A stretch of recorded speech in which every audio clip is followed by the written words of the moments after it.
तस्लीम। आज का हमारा लेक्चर नंबर 12 कम्बिनेट्रिक्स, जिसमें हम डिस्कस करेंगे स्टूडेंट जनरेटिंग फंक्शन क्या होता है।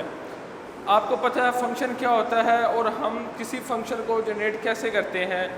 तो जनरेटिंग फंक्शन की जो डेफिनेशन है वो आपके पास है, let a note a1 a2 up to so on infinity be a series of real number. एक हमारे पास सीरीज़ है कोई रियल नंबर की, ठीक है, जो अप टू सो ऑन हमारे पास इन्फिनिटी तक चल रही है। नेक्स्ट वो कहता है जिसको हम डिनोट करते हैं ए एन से। आपने ये सीरीज़ पढ़ी होगी फर्स्ट ईयर सेकेंड ईयर में। Then a series in power of N such that G of X A not A one X A two X की power square up to so on infinity.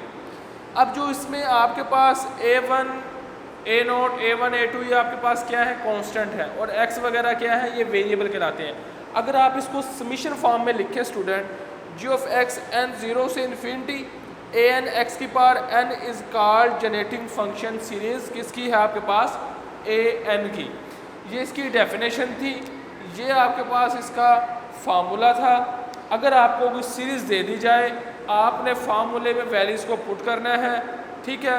अगर वो कहता है कि इस जैसे example है आपके सामने, वो कहता है find generating function of following series.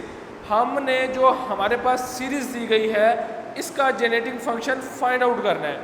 अब सीरीज़ आपके पास ये है 1 -1 up to so on infinity. Generating function का फार्मूला आपके पास क्या होता है, ये वाला है। अब मैंने इस फार्मूले में, अब देखिए ये ए नोट है, आपने याद रखनी है, ये a1 है, ये a2 है, इसकी जगह मैंने वैल्यूज़ पुट की हैं, और ये x x square x cube वैसे साथ साथ आते गए हैं। अब ये g ऑफ x आपके पास ये जनरेटिंग फंक्शन फाइंड आउट हो गया। अब इस चीज़ को आप इसमें भी लिख सकते हैं, कैसे, ये सीरीज़ कैसे बनेगी, और ये मैंने क्यों लिखा। अगर आप वन को 1 - x पे डिवाइड करवाते हैं, 1 ये सारा डिवाइड करवाने के बाद देखिए जवाब में आपके पास क्या चलता जा रहा है, ये सीरीज़ आती जा रही है। तो इसका मतलब ये हुआ आप इसको इसमें भी लिख सकते हैं। ये था आपके पास जनरेटिव फंक्शन की एग्जांपल। एक और एग्जांपल मैं आपको इधर लिख देता हूँ, वो आपने खुद से करनी है।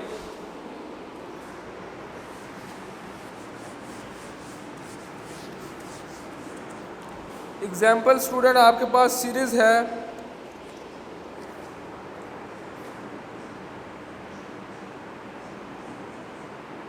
फाइंड जनरेटिंग फंक्शन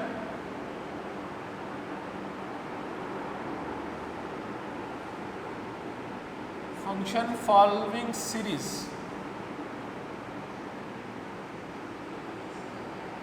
तो सीरीज आपके पास है 1 0 0 1, ठीक है। उसके बाद आ गया आपके पास फिर 0 0 फिर 1, उसके बाद फिर 0 0, और ये आपके पास अप टू सो ऑन चलती है। इसका आपने इसी फार्मूले से जनरेटिव फंक्शन क्या करनी है, फाइंड आउट कर लेना है। ये आज का हमारा इस जो लेक्चर था जनरेटिव फंक्शन पे था, जो कि वाइंड अप हो गया। नेक्स्ट लेक्चर में इंशाल्लाह हम एक और टॉपिक के साथ हाजिर होंगे। तब तक के लिए इजाज़त दीजिए। अल्लाह हाफिज़।